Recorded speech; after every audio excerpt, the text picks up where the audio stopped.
So one of the incidences that happened in the place was when I came back from Bali. Thomas had left, and Mum had and Pedro had gone to Nigeria.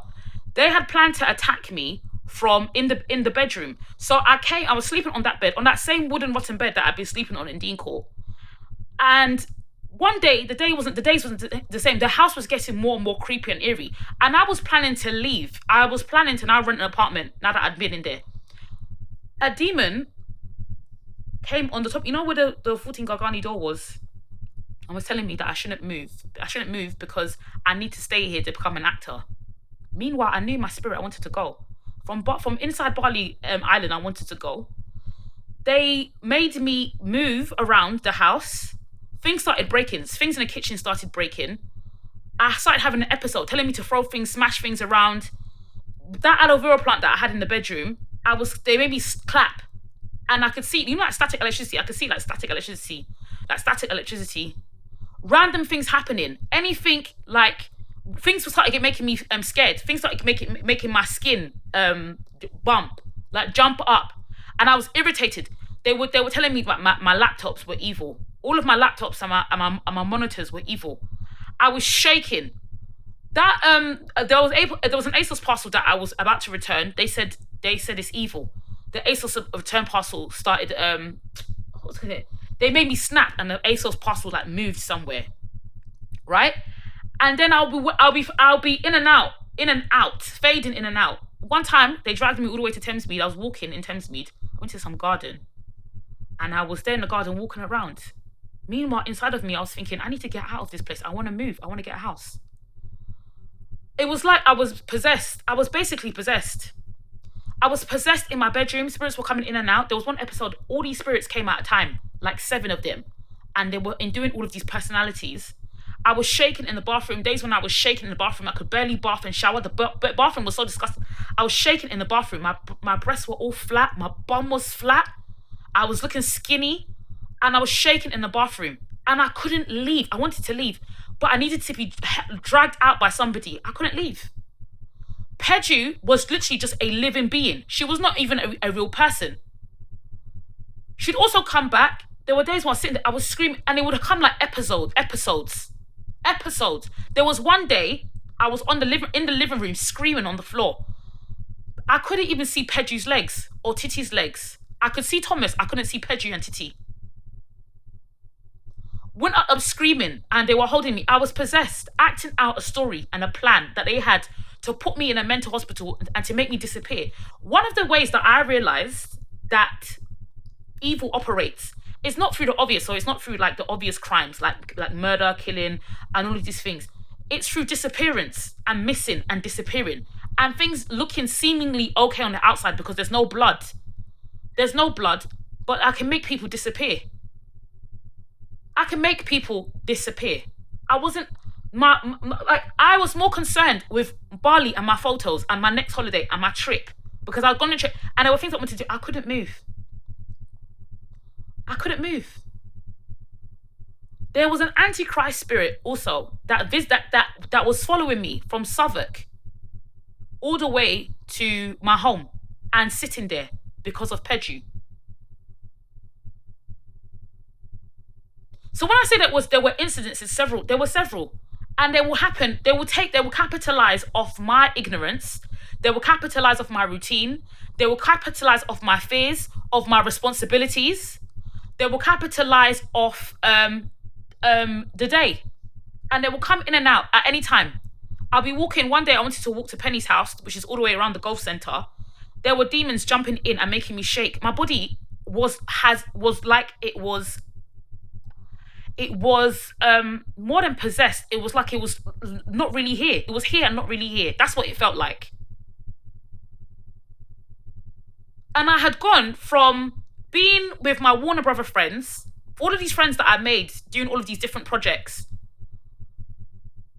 and all of the friends that I've made in my professional life, I had completely disappeared from my world, and I was somewhere else. Because they didn't want to let us go. From Dean Court, they didn't want us to let us go. They don't like seeing us thrive and move on. They want us worse and worse before. They don't want us to move on. Peju is not a person who moves on. She's someone who likes being behind. She likes being in filth, like a pig. She likes festering in dirt. And they didn't like the fact that I was progressing. They didn't like the fact that I was becoming well known by people. People were laughing at my jokes on Facebook. I seem to have been happier than all of my previous years. They didn't like that I was getting close to wealth and to money that I would have never seen before.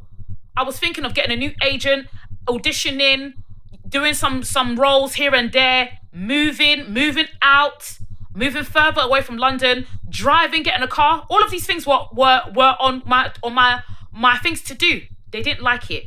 They said all of these holes, we're gonna capitalize off it, and we're gonna drag you from the world, from the realm of the living where there is life, and we're gonna take you further and further behind. This Manchester is not the same Manchester that I saw in 2017. My experiences, the way I see things, is not the same.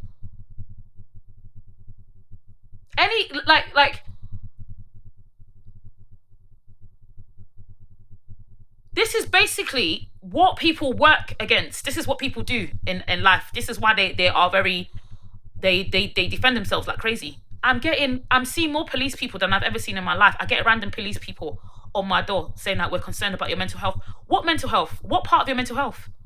I've already spoken as well to the hospitals and I've cleared my name. I'm getting random knocks. I'm getting random people, and then the police officer is backing away slowly from the door. What? I'm going into Aldi and I'm taking 2 light bulbs and putting it in my bag and leaving. Some random stranger is in the car park. Have you done a bit of shopping lately? And beats me in the car park, Aldi car park. A random police officer, a random car comes out of the street and it's police. Can you see the spirits that have been following us from Dean Court?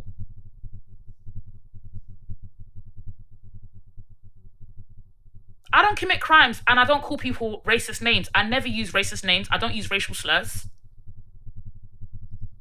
I haven't stabbed anyone, killed anyone, shot anyone, sexually molested anyone, sexually molested a child. I haven't done any of those things. I've never even been a bully. From what I remember in school, ambulances were white, red, and blue. Suddenly, all these ambulances are green and yellow. I don't know what you do. I don't know why police officers are talking to me. I'm the last person in the whole country that anyone should be talking to. There are people that are men who are 6'5" that police officers need to be investigating. I'm not the one.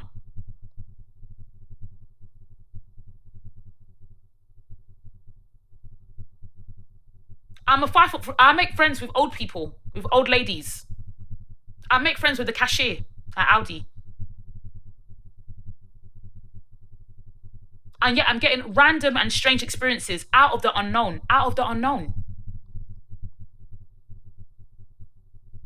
And they like silence. They like people keeping quiet and not saying anything. So that you and then when it happens again, you've got no one to call. When I say that my phone, there were all from 2006, my phone should be ringing and buzzing and ringing. I wasn't getting people's calls. I'll see people the next day and they'll be giving me look. And I'll be like, why are they giving me look? It's because they were calling me and my phone wasn't ringing. They were calling me and my phone wasn't ringing. Stephanie Brown, I've been trying to contact you for ages. Your phone wasn't ringing. I'm getting random profiles. I look up Stephanie Brown. I see 50 million Stephanie Browns. I look up Thomas Akinola. In 2019, there was only 2 Thomas Akinolas. Now there's 50 million Thomas Akinolas. They're all up in my devices.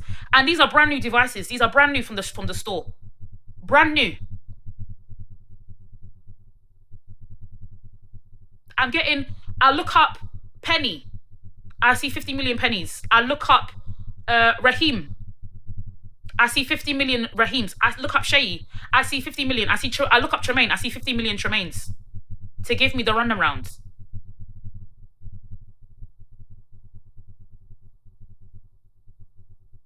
I look up Zainab. I see 50 million Zainabs. Knowing my geolocation and where I am and the person that I've been speaking to for the last more than 18 years, I see different ones appearing on my Facebook on my results.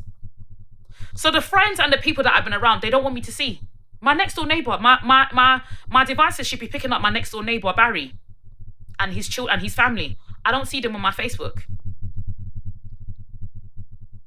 They should be picking up that I came from Lambeth. They're not picking it up. I'm seeing random people appear on my feed. Random people how many actors are there in the UK, let alone in London? How many actors are there in London? And they're picking up the acting thing, because the acting thing will keep me homeless for my whole life. Every actor is now adding me on Facebook. I don't know them. I don't know who they are. That's what I'm seeing. My YouTube used to be organized. It's now littered from top to bottom.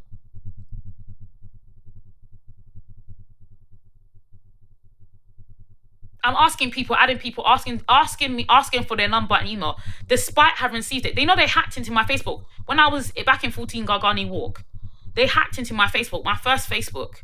During the time when everybody was adding each other, and this was like 2008, everybody was adding each other and adding each other fast and just getting on with it. They hacked into my Facebook. Slowly, the people that I knew started disappearing. Slowly, the people that I knew from Vauxhall were disappearing. People started disappearing.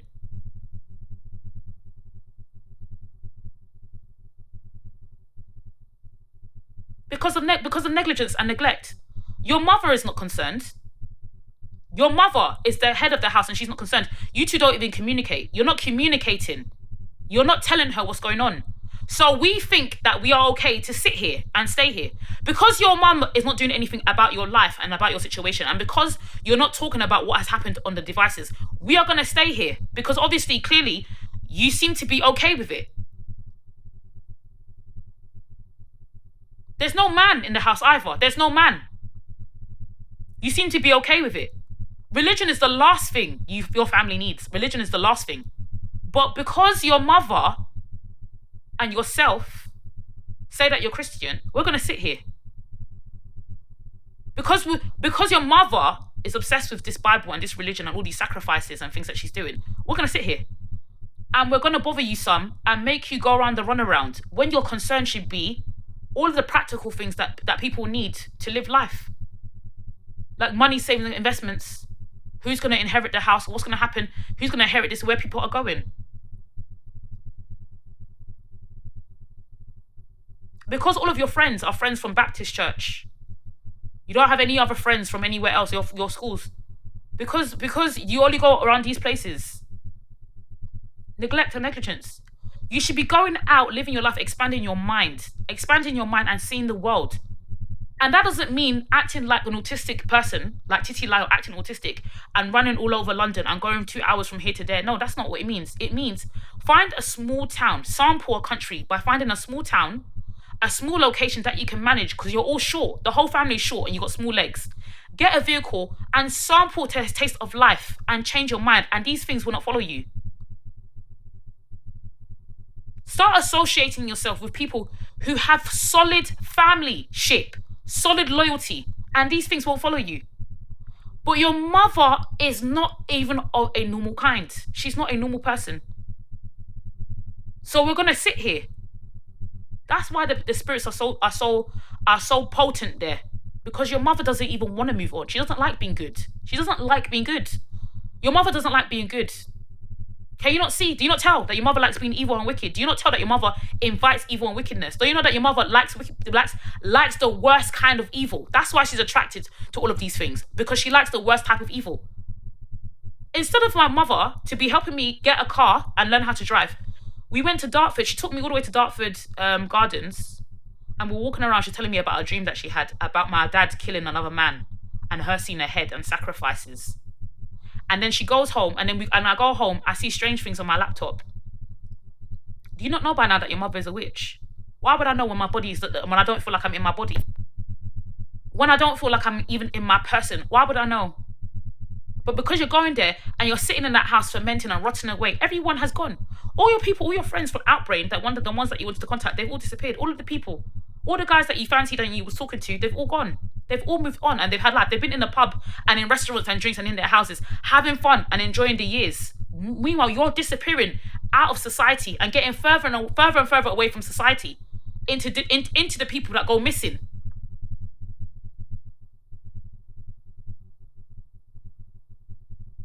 I was in that ward for 6 weeks. My brain was completely stuck. And one of the things that I was thinking in my body was, why am I here? Who do I need to speak to get out of here? Where is my legal representation to get out of here? Why am I here? A nurse came up to me randomly. You know, your mother is trying to keep you here. Your mother's trying to keep you here. Your mother's trying to keep you here. Keep you here, what? I was in out of worlds. Your mother's trying to keep you here. What? I was working a job. A manager. And I was concerned about my job. The only person who could come to my mind was Tremaine. That was the only person, and Siobhan. And Tristan. I lost my mind. They had completely possessed my body. My phone wasn't ringing. I should be able to pick up the phone immediately, call ZZ, call somebody, and say, I'm at a blah, blah, blah. And they'd be like, what? What's going on? What? No. They started brainwashing people back in London and saying that this was about church politics, who looks the most religious, who looks the most holy, who it's all about presentation. People, who you're around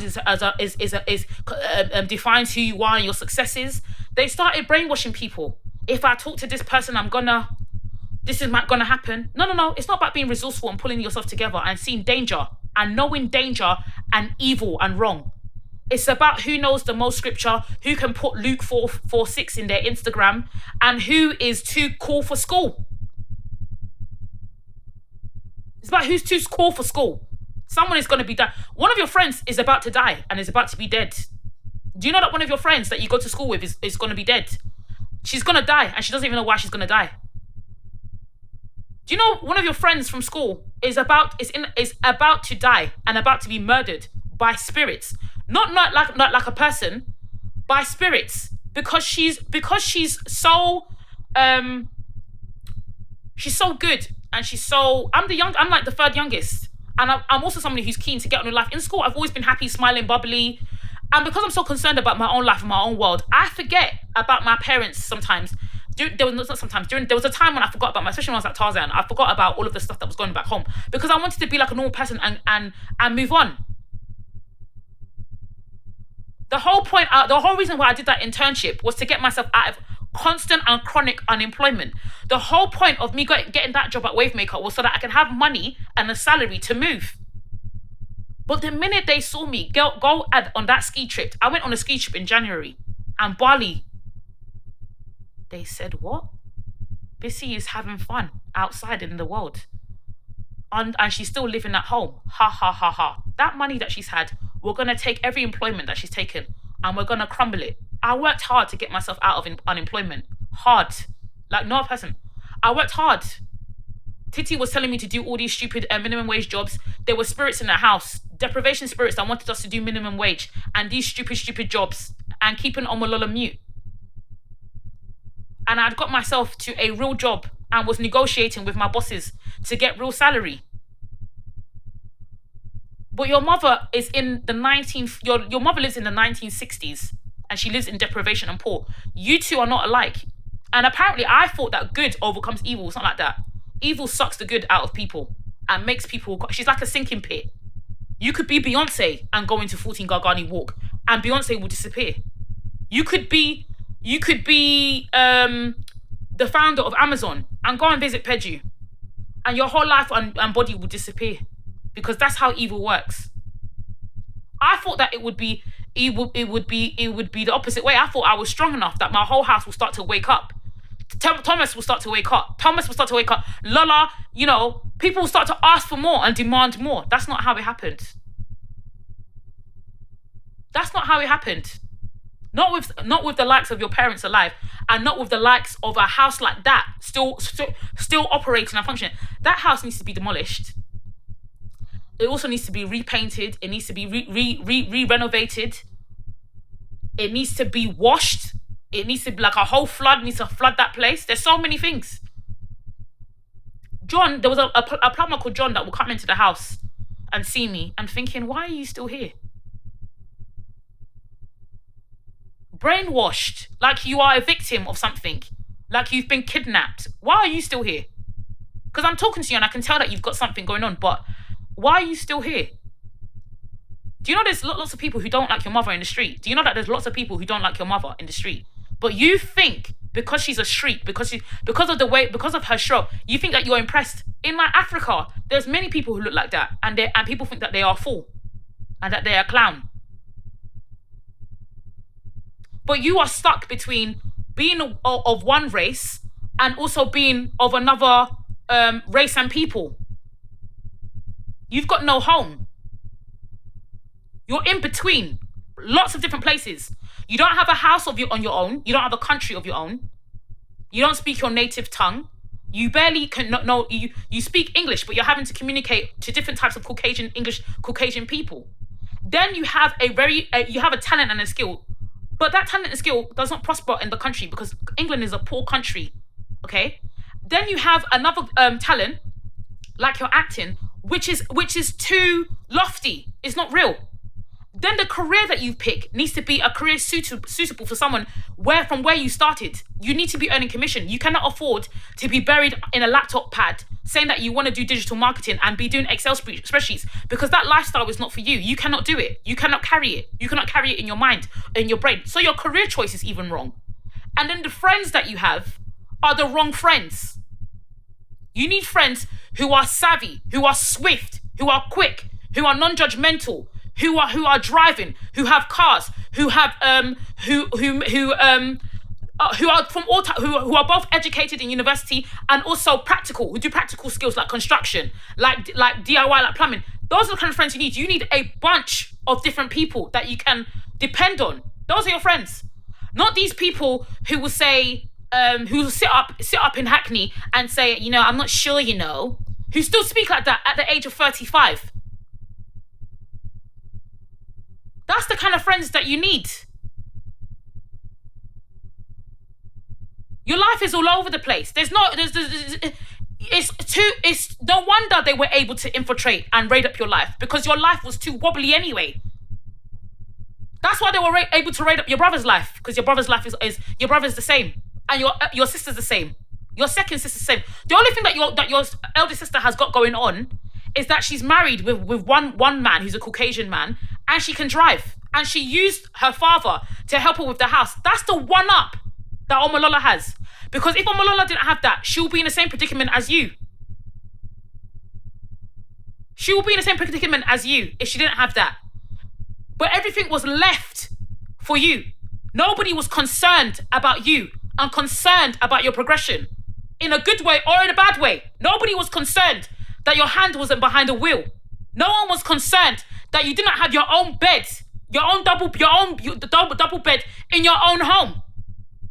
Nobody was concerned that Thomas had his own home with his big double bed. And you're going around talking to estate agents and Rightmove and saying and negotiating when houses are non-negotiable. You put your foot down and you say that what you want. I don't want a house on the main road.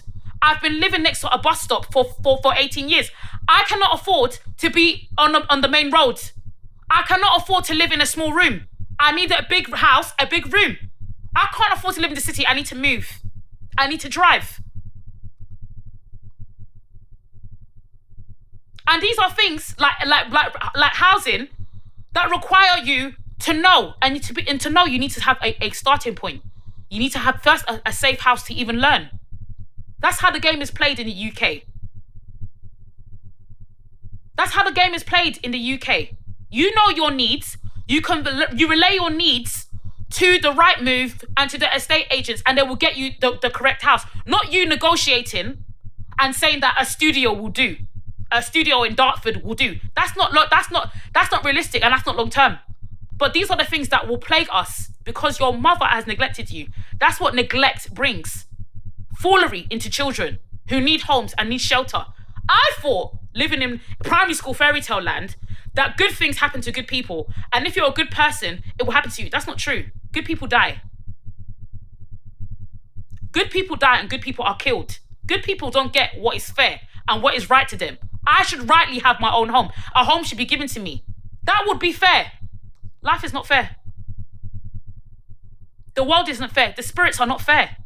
The spirits are not fair.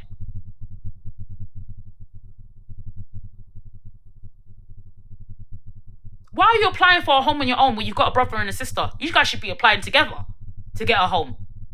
Why are you all applying individually? Why is Titi looking to buy a house and Titi's not inviting you to help her buy it? Look, despite you asking. Why is Thomas not in the process as well? A house is the first key to wealth. Do you not know that Lola used to run to Baptist church and pastor because of the house? Do you not know that we used to run because we wanted a home, a living room to sit down? You need your own home. That's the first key. If you have your own home, if you have your car in another city, if you want to do acting, come down, do your audition, go back up. Have your job, your car sales role where you're earning commission. Have your foundation and then do those things. You are not Vanessa. You are not Andrew. You are not these people. And you don't know them and their story and where they're coming from and the resources that they have. You are not them. You are not John Boyega. You are not these people.